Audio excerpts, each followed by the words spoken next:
നമുക്കെല്ലാവർക്കും എഴുന്നേറ്റ് നിന്നുകൊണ്ട് ഗായക സംഘത്തോട് ചേർന്ന് കരങ്ങളടിച്ച് ദൈവത്തെ മഹത്വപ്പെടുത്തി ദൈവസ്നേഹത്തോടെ പാടി പ്രാർത്ഥിക്കാം.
സ്തുതിച്ചു പ്രാർത്ഥിക്കാം. Hallelujah, hallelujah.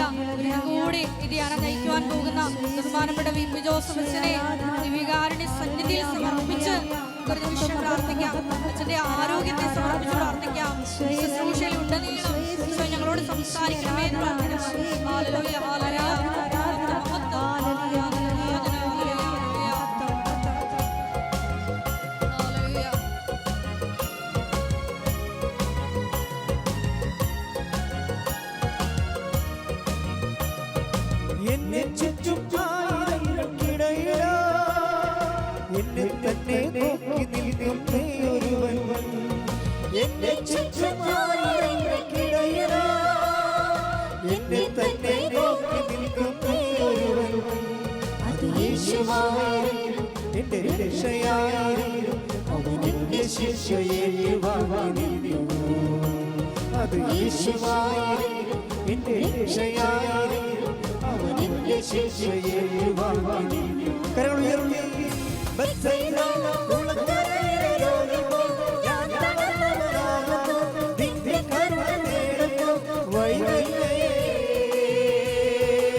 Hallelujah.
പരിശുദ്ധ പരമ ദിവ്യകാരുണ്യത്തിന് എന്നേരവും ആരാധനയും സ്തുതിയും പുകഴ്ചയും ഉണ്ടായിരിക്കട്ടെ.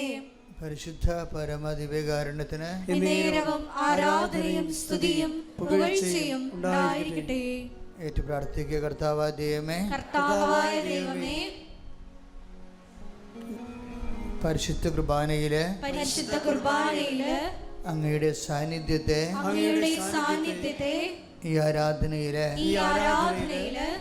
എല്ലാ മക്കൾക്കും വെളിപ്പെടുത്തണമേ.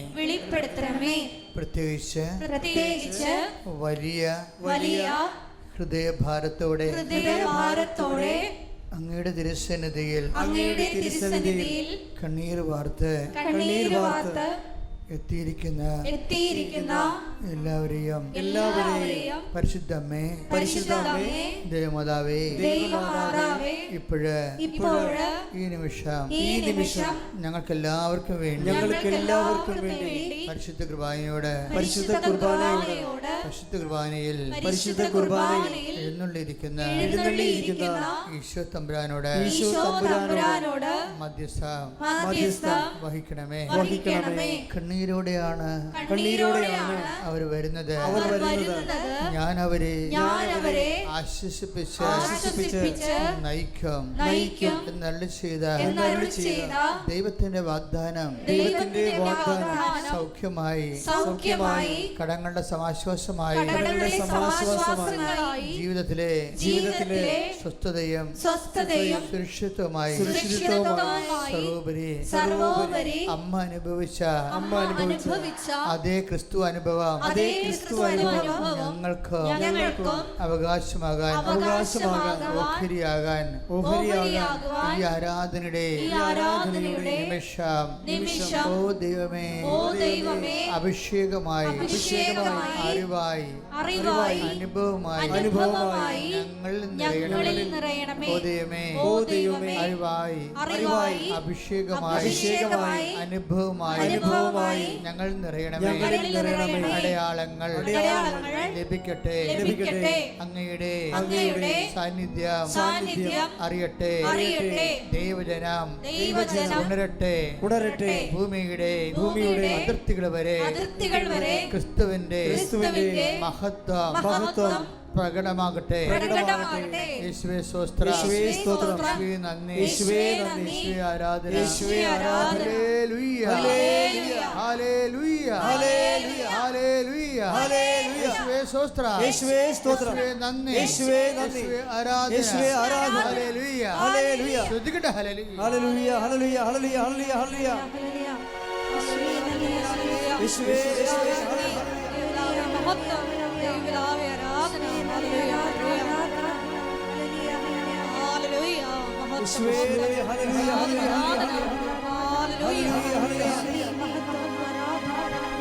ഒരുമിച്ച് പാടാം. ശ്രുതികട്ടെ ഹല്ലേലൂയ, ശ്രുതികട്ടെ ഹല്ലേലൂയ.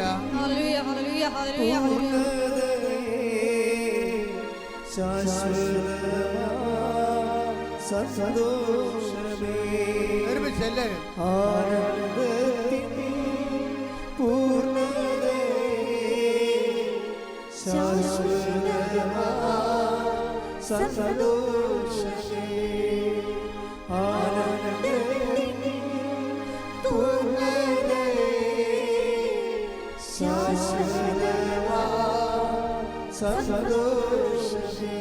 ഒരുമിച്ച് ഒരിക്കൽ കൂടി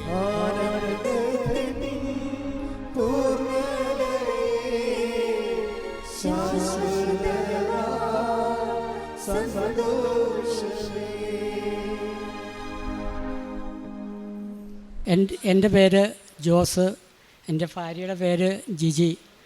എറണാകുളം ജില്ലയിൽ പുല്ലുവഴി ഇടവകയിൽ നിന്നാണ് ഞാൻ വരുന്നത്. ഉടമ്പടി എടുത്തത് 13/10/23 അമ്മ മാതാവും യേശുവും ചെയ്തു തന്ന വലിയൊരു അനുഗ്രഹ സാക്ഷ്യം പറയാനാണ് ഞാനിവിടെ നിൽക്കുന്നത്. എനിക്ക് ഇലക്ട്രിക്കലിൻ്റെ വർക്കാണ്. ജനുവരി 20-25 ഞാൻ വർക്ക് ചെയ്തുകൊണ്ടിരുന്നത് കോതമംഗലം കുത്തുവഴി എന്ന് പറഞ്ഞ സ്ഥലത്താണ് ഞാൻ വർക്ക് ചെയ്തുകൊണ്ടിരുന്നത്. അപ്പോൾ ഈ പൈപ്പ് മുകളിൽ നിന്ന് അടിച്ചിറക്കിക്കൊണ്ടിരിക്കുമായിരുന്നു. അപ്പോൾ ഈ സൺസൈഡിൽ ഞാൻ ചെറിയൊരു കോണി വെച്ച് ഞാൻ പണിതുകൊണ്ടിരുന്ന് കഴിഞ്ഞപ്പോൾ എനിക്കൊന്നും ഓർമ്മയില്ല. ഞാൻ അവിടെ അതിര് തിരിക്കാൻ വേണ്ടിയിട്ട് ഇട്ടിരുന്ന പാറക്കല്ലിൻ്റെ മുകളിലേക്കാണ് ഞാൻ വീഴുന്നത്. പാറക്കല്ലിൻ്റെ മുകളിലേക്ക് വീണ് എൻ്റെ തല ഇപ്പോൾ കാണാം, ഇവിടുന്ന് തൊട്ട് ഇവിടം വരെ മുറിവാണ്. ആ മുറിവ് ഡോക്ടറുടെ അടുത്ത് നിന്ന് മൊബൈലിൽ ഞങ്ങൾ പകർത്തിയിട്ടുണ്ട്. അത് ഒന്ന് നോക്കാനേ പറ്റുള്ളൂ. 32 സ്റ്റിച്ചുണ്ട് എൻ്റെ തലയ്ക്ക്, 32 സ്റ്റിച്ച്. അതുപോലെ തന്നെ ഫൈനൽ കോഡിനാണ് എനിക്ക് കംപ്ലയിൻറ്റ് പറ്റിയത്. ആദ്യം കോതമംഗലം ധർമ്മഗിരി ഹോസ്പിറ്റലിലാണ് എന്നെ കയറ്റിയത്. അവിടെ കയറ്റിക്കഴിഞ്ഞ് എൻ്റെ ശരീരത്തുണ്ടായിരുന്ന ലുങ്കി കൊടുത്ത് തല കെട്ടിയിട്ട് ബ്ലഡ് നിൽക്കാത്തതുകൊണ്ട് കൂടത്തിൽ പണിതുകൊണ്ടിരുന്ന ആളുടെ ലുങ്കി ഊരി എൻ്റെ തല കെട്ടു ചെയ്തത്. അതുപോലെ ബ്ലഡ് പോയി. അത് കഴിഞ്ഞ് കോതമംഗലത്തിൽ ചെന്ന് കഴിഞ്ഞപ്പോൾ ആ ഡോക്ടർ പറഞ്ഞു, എന്നോട് പറഞ്ഞു, ഞങ്ങളോട് പറഞ്ഞു, ഈ വ്യക്തിക്ക് എന്തോ കാര്യമായിട്ട് സംഭവിച്ചിട്ടുണ്ട്. നിങ്ങൾ ഈ ആശുപത്രിയിൽ നിന്ന് ഒന്നുകിൽ രാജഗിരിക്കോ അല്ലെങ്കിൽ കോലഞ്ചേരിക്കോ കൊണ്ടുപോകാൻ പറഞ്ഞു. അപ്പോൾ എന്നെ അവിടുന്ന് ആംബുലൻസ് വിളിച്ച് ആദ്യം കോലഞ്ചേരിക്കാണ് കൊണ്ടുപോയത്. കോലഞ്ചേരി ചെന്ന് അവർ MRI ചെയ്ത് കഴിഞ്ഞപ്പോൾ പറഞ്ഞു, പുള്ളിക്ക് കാര്യമായിട്ട് എന്തോ പറ്റിയിട്ടുണ്ട്. ഓപ്പറേഷൻ ചെയ്ത് കഴിഞ്ഞാൽ ചിലപ്പോൾ നിങ്ങൾ നടക്കും, ചിലപ്പോൾ പുള്ളി നടക്കില്ല എന്ന് പറഞ്ഞു. Final കോഡിനാണ് complaint പറ്റിയിരിക്കുന്നത്. അവർ അവിടുന്ന് എൻ്റെ തലയ്ക്ക് സ്റ്റിച്ച് ഇട്ടിട്ട് പറഞ്ഞു, അവരിങ്ങനെ ഒരു ഉറപ്പ് പറയാത്തതുകൊണ്ട് ഞങ്ങൾക്കും ഇതായി. അപ്പോൾ അവിടുന്ന് അവർ തലയ്ക്ക് സ്റ്റിച്ച് ഇട്ടിട്ട് ഞങ്ങൾ പറഞ്ഞു, അങ്ങനെ ഞങ്ങൾ കോട്ടയത്തിന് പൊക്കളാന്ന് പറഞ്ഞു. കോട്ടയത്തിന് അവിടുന്ന് ആംബുലൻസ് വിളിച്ച് കോട്ടയത്ത് ചെന്ന് കഴിഞ്ഞപ്പോൾ അവിടുത്തെ ഡോക്ടർ ഞങ്ങളുടെ റിപ്പോർട്ട് കണ്ടിട്ട് പറഞ്ഞു, ഇപ്പം എങ്ങും ഓപ്പറേഷൻ ചെയ്യാൻ സാധിക്കില്ല, ഒരു ഏപ്രിൽ മെയ് മാസമൊക്കെ ആവും, പക്ഷേ പുള്ളിക്ക് പെട്ടെന്ന് തന്നെ ഓപ്പറേഷൻ ചെയ്യേണ്ടി വരുമെന്ന് പറഞ്ഞു. അവിടെ നിന്ന് തന്നെ ആ വേറെ ആംബുലൻസ് വിളിച്ച് നേരെ അമൃതയിലേക്കാണ് പോയത്. നേരെ അമൃതയിൽ ചെന്ന് ഞങ്ങൾ ഈ സ്കാനിങ് റിപ്പോർട്ടും ഇതെല്ലാം കാണിച്ചു കഴിഞ്ഞപ്പോൾ അവർ പറഞ്ഞു, ഇവിടെ കോലഞ്ചേരി ചെയ്ത് ഒന്നും ഇവിടെ എടുക്കില്ല, ഇവിടെ ഒന്നൊന്നും തൊട്ട് തുടങ്ങേണ്ടി വരുമെന്ന് പറഞ്ഞു. അവർ അവിടെ സ്കാൻ ചെയ്തു, MRI ചെയ്തു. അത് കഴിഞ്ഞിട്ട് അവർ പറഞ്ഞു, പുള്ളിക്ക് പെട്ടെന്ന് തന്നെ ഓപ്പറേഷൻ ചെയ്യേണ്ടി വരും, പക്ഷേ ഒരു 2-3 ദിവസം വെയിറ്റ് ചെയ്യേണ്ടി വരും എന്ന് പറഞ്ഞു.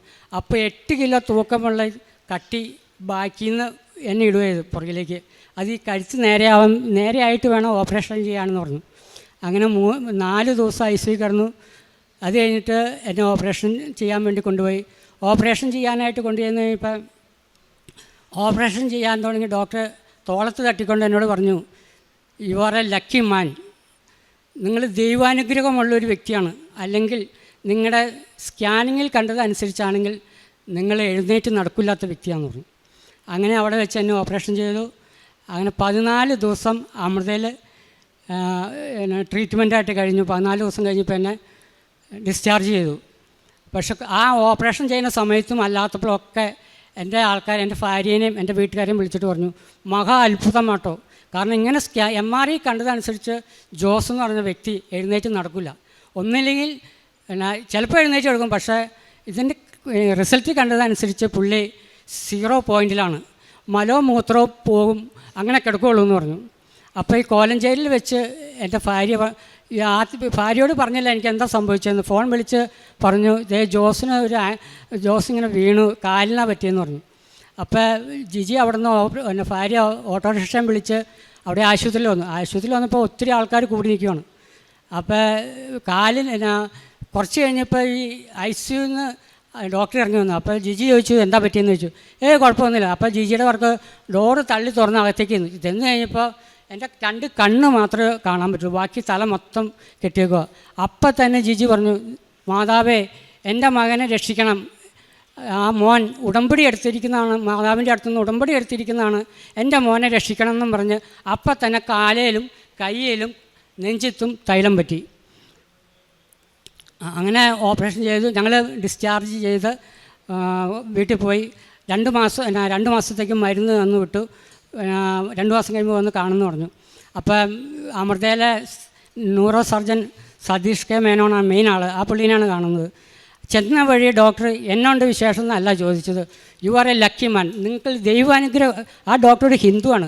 എന്നിട്ട് പോലും ഡോക്ടർ പറഞ്ഞു, നിങ്ങൾ ദൈവാനുഗ്രഹമുള്ളൊരു വ്യക്തിയാണ്, അല്ലെങ്കിൽ നിങ്ങൾ എഴുന്നേറ്റ് നടക്കില്ല, നിങ്ങൾ 0 പോയിൻറ്റിൽ കിടന്ന് മലോ മൂത്രവും ഒഴിച്ച് കിടക്കുകയുള്ളൂ, നിങ്ങൾ ഭാഗ്യമുള്ളതുകൊണ്ടാണ്, ദൈവാനുഗ്രഹം ഉള്ളതുകൊണ്ടാണ് നിങ്ങൾ രക്ഷപ്പെട്ടു പോകുന്നതെന്ന് പറഞ്ഞു. അന്ന് തൊട്ട് ഫിസിയോതെറാപ്പി ചെയ്തു. ഇപ്പോൾ 9 മാസമായി ഞാൻ നടക്കുന്നു, 2 വീലർ ഓടിക്കുന്നു, അതുപോലെ തന്നെ കാർ ഓടിക്കുന്നു.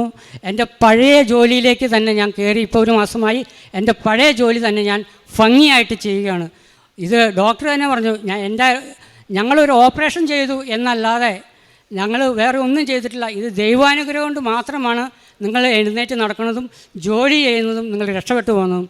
അല്ല 2.5 വർഷം എല്ലാവരും ഞങ്ങളുടെ അയൽവക്കത്തുള്ള വ്യക്തികൾ പറഞ്ഞു, മറ്റുള്ളവരൊക്കെ പറഞ്ഞു കുറഞ്ഞത് 2.5 വർഷമെങ്കിലും നിങ്ങൾ എടുക്കും ജോലി ചെയ്യാൻ പോകാനും, 1 വർഷമെങ്കിലും എടുക്കും നിങ്ങൾ എഴുന്നേറ്റ് നടക്കാനും. പക്ഷേ അതിനെയൊക്കെ മറികടന്ന് ദൈവം മാതാവ് അത്ഭുതം പ്രവർത്തിച്ചു. ഞാൻ 3 മാസമായപ്പോഴത്തേനും എഴുന്നേറ്റ് നടക്കാൻ തുടങ്ങി. ഫിസിയോതെറാപ്പിയിലൂടെ ഞാൻ ആദ്യം വടി ഉപയോഗിച്ചു, അത് കഴിഞ്ഞ് വടി ഉപേക്ഷിച്ചു. പിന്നെ എനിക്ക് എപ്പോഴും ഒരു പോസിറ്റീവ് എനർജിയായിരുന്നു.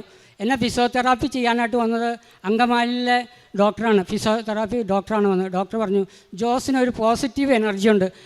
ഞാൻ ഡോക്ടറോട് പറഞ്ഞു, ഡോക്ടർ എനിക്ക് എഴുന്നേറ്റ് നടക്കണം എന്ന് പറഞ്ഞു. അപ്പോൾ പോസിറ്റീവ് എനർജി ഉണ്ട്, അപ്പോൾ ജോസ് എഴുന്നേറ്റ് നടക്കുമെന്ന് പറഞ്ഞു.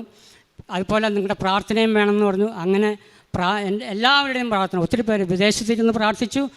അതുപോലെ എൻ്റെ ഭാര്യ, എൻ്റെ വീട്ടുകാർ എല്ലാവരും പ്രാർത്ഥിച്ചതിൻ്റെ ഫലമായിട്ട് ഇന്ന് പഴയ ജോസായിട്ട് എനിക്ക് ജോലിക്ക് പോകാനും എല്ലാത്തിനും എനിക്ക് സഹായിച്ചു. ദൈവം യേശുനാഥൻ ചെയ്തു തന്ന 1000 നന്ദിക്കും മാതാവ് ചെയ്തു തന്ന അനുഗ്രഹത്തിനും 1000 നന്ദി പറയുന്നു. ഞാൻ വീഴുന്നതിന് മുമ്പാണെങ്കിൽ പാവങ്ങൾക്ക് ഇപ്പോൾ ആശുപത്രി കിടക്കുന്ന രോഗികൾക്കൊക്കെ കടയിൽ നിന്ന് ചോറ് വാങ്ങിച്ചു കൊണ്ട് കൊടുക്കുകയും അനാഥാലയത്തിൽ കൊണ്ടുപോയി ഭക്ഷണം വാങ്ങിച്ചു കൊണ്ട് കൊടുക്കുകയൊക്കെ ചെയ്യും. അതുപോലെ മരുന്നിന് ബുദ്ധിമുട്ടാണ്, ഞാൻ വലിയ സാമ്പത്തികമുള്ള ആളൊന്നുമല്ല, മരുന്നിന് ബുദ്ധിമുട്ടാണെന്ന് പറയുമ്പോൾ അവർക്ക് എൻ്റെ കഴിവിനനുസരിച്ച് മരുന്ന് മേടിക്കാൻ പൈസ കൊടുക്കുകയും ഒക്കെ ഞാൻ ചെയ്തിട്ടുണ്ട്. അതുപോലെ തന്നെ എല്ലാ ഞായറാഴ്ചകളിലും കുർബാനയ്ക്ക് പോകും, അച്ഛൻ്റെ ധ്യാനം കൂടും, പിന്നെ 3 ആഴ്ച കൂടുമ്പോൾ കുംസാരിക്കും. ഈശോയ്ക്കും അമ്മയ്ക്കും 1000 നന്ദി പറഞ്ഞുകൊണ്ട് ഞാൻ നിർത്തുന്നു. ആദ്യമായി ഈശോയ്ക്കും മാതാവിനും നന്ദി പറയുന്നു. എൻ്റെ പേര് സിൽവി ജോൺ. ഞാൻ കോട്ടയം ഒളശ സെൻറ്റ് ആൻ്റണീസ് ഇടവയിൽ നിന്നും വരുന്നു. ഞാനിവിടെ ആദ്യമായി ഉടമ്പടി എടുത്തത് ഫെബ്രുവരി 28, 2025 ഞാൻ ഉടമ്പടിയിൽ വെച്ച കാര്യം എന്ന് പറഞ്ഞാൽ എനിക്ക് ഭയങ്കരമായിട്ട് നടുവേദനയായിരുന്നു. ഞാനൊരു നേഴ്സായിട്ട് വർക്ക് ചെയ്യുകയാണ്. നടുവേദന കാരണം എനിക്ക് ഡ്യൂട്ടിയിൽ ഇടയ്ക്കിടയ്ക്ക് നടുവ് വെട്ടുക ഭയങ്കര ബുദ്ധിമുട്ടായിരുന്നു. എന്നിട്ട് പിന്നെ ഇടയ്ക്കിടയ്ക്ക് ലീവ് എടുക്കേണ്ടി വരുന്ന ഒരവസ്ഥയായിരുന്നു.